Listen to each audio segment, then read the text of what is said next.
د زکام یا فلو یوه اسانه درملنه. د برتانیا د عامه خدمتونو ډاکټره شیرین هارډمن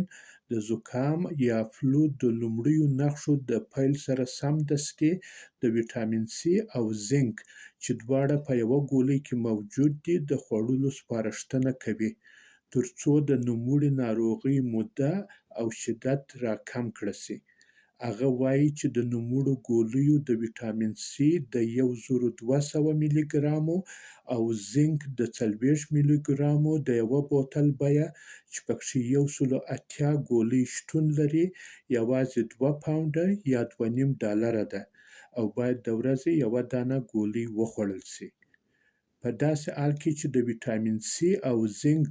ګولۍ د زکام دپاره یوه ښه اغېزمنده درملنه ده، خو د ډاکټر شیرین او نورو روغتیا پوهانو د مشورې په اساس د نوموړو ګولیو د خوندي مصرف د ډاډ د ترلاسه کولو دپاره باید د خپل ډاکټر سره مشوره وکړه سي، په ځانګړي ډول کله چې هغوی د کلسیم او اوسپنې د ګولیو سره یوځای خوړل کېږي، ولې چې نوموړې لوړې یادې کړه سوې ګولۍ ښایي په بدن کې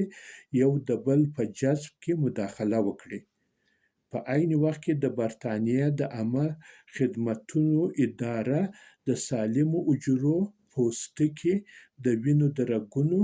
او هډوکو د ساتلو دپاره د ویټامین سي د ګولیو د خوړلو پر اهمیت ټینګار کوي،